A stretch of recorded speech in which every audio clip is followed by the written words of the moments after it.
In the 6th century BC, the Greeks arrived in the territory that today we call Catalonia. They were followed by the Romans. These two empires founded cities and spread the basis of Western culture whilst fostering an economy with a high importance on maritime commerce. The Romans brought their language Latin, which would eventually evolve into Catalan. In the 9th century AD, the Catalan counties or earldoms depended on the Frankish kings.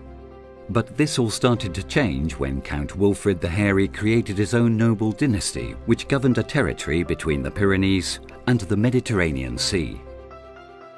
Some years later, the Catalan nobles decided to stop paying taxes to France, and in doing so, became fully independent.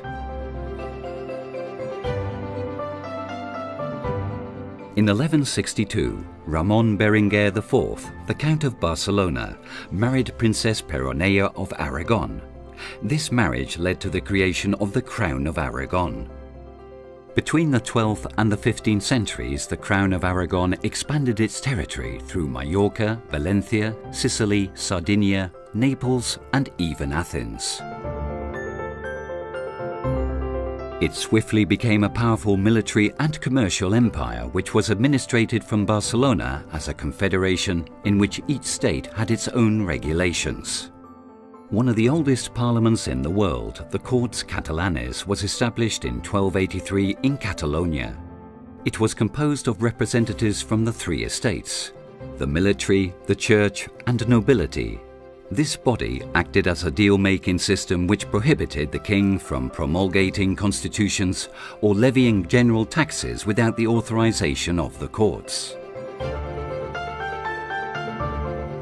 To administrate the day-to-day life between court sessions, a new institution was created in 1359. This body gradually gained political and economical powers. It was what we now know as the Generalitat, the government of Catalonia. In 1469, Isabella of Castile and Ferdinand of Aragon married and united their realms in a confederation known as the Hispanic Monarchy, with its courts in Madrid. The monarchs had to swear to respect the rules, constitutions, and institutions of Castile and those of the several territories forming the Crown of Aragon. In 1640, Catalan peasants rebelled against Philip IV in the War of the Reapers, Guerra dels Segadors. The reasons behind this uprising are to be found in a disagreement over taxation and Philip's decision to enlist the peasants to fight alongside and host his army.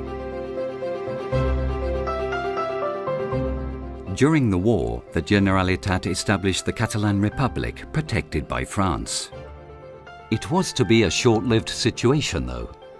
In 1659, the Treaty of the Pyrenees between France and Spain resulted in Philip IV giving part of the Catalan territories to France.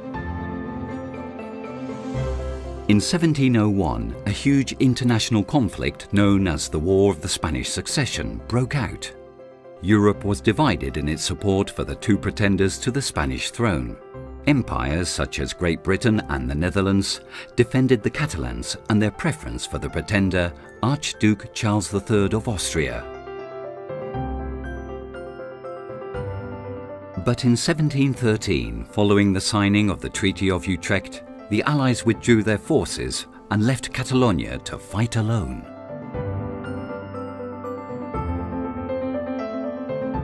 After 14 months of continuous bombardment, Barcelona finally capitulated on September the 11th, 1714. The repression carried out by the winning pretender and new King Philip V of the House of Bourbon would be fierce. This would turn out to be the end of the Catalan state. Today, Catalans commemorate that defeat every September the 11th, their national day. In 1714, Philip V of Spain won the War of the Spanish Succession. One of his first political measures was to abolish the Catalan laws and institutions that had been in place for 500 years. Catalonia would no longer be a free country, but simply a part of the new unified Spanish state. The new king set about homogenizing every aspect of his territory based on the Castilian culture. For this purpose, he replaced public officials and governors, imposed high taxes, and enacted the first law banning the use of Catalan language in public administration. That was only the beginning of an ever-increasing repression of Catalan culture that would last for generations. The Catalan language evolved from Latin centuries ago in the same way as French, Italian or Spanish did. Despite its importance in the world of literature, it was suddenly excluded from the public arena. It was now down to the people to keep Catalan culture and the language alive.